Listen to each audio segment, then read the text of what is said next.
short case study to understand this concept around the scope of financial instruments. And I'll again pause. I'll pause this slide for a minute.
Okay, we have an answer which says situation 1 not in scope.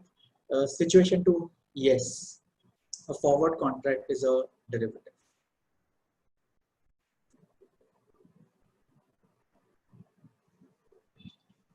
Absolutely. So situation 1, as we said, is an executory contract.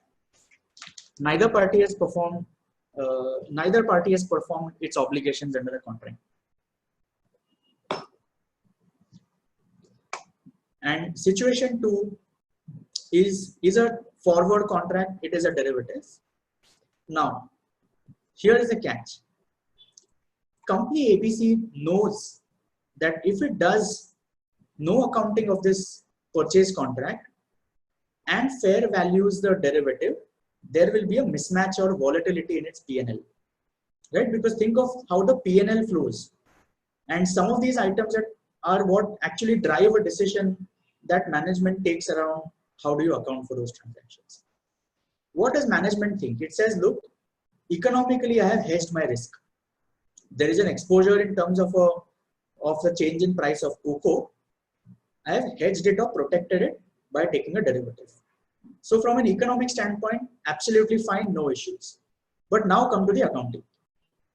The accounting says no accounting for the purchase contract, but you've entered into a derivative. You will have to necessarily start fair valuing your derivative from day one.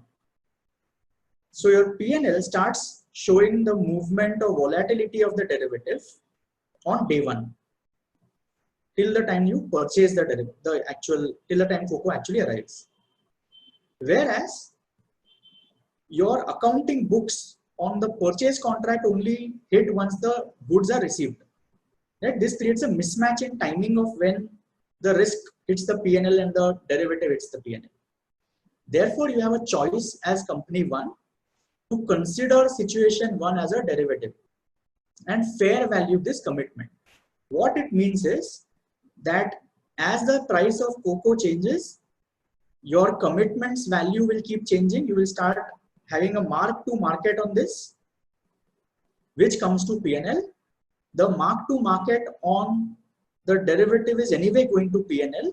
So in some ways you have hedged or you have achieved an accounting answer which mirrors your business.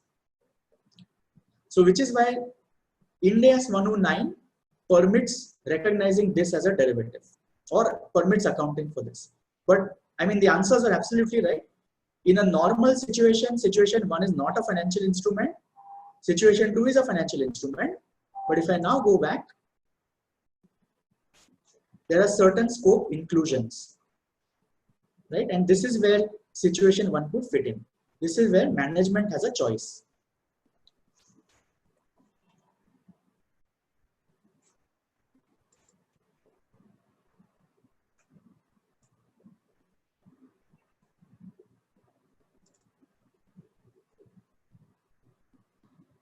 Okay, some more examples before we start. What is a financial asset? We've covered this, so let's quickly go through some of this. Bank balances, are they within the scope of the standard? Yes, they are. Trade receivables, acceptances, they are. Insurance contracts, we said they are not because there is a separate standard. Investments in subsidiaries, once again, not covered. Employee stock options, not covered.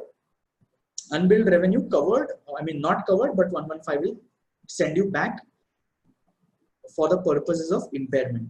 So unbilled revenue impairment covered under Ind AS 109, but the measurement of what is unbilled revenue is under 115.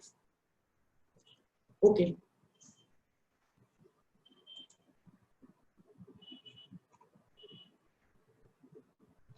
Fine. So let's now talk about what is a financial asset.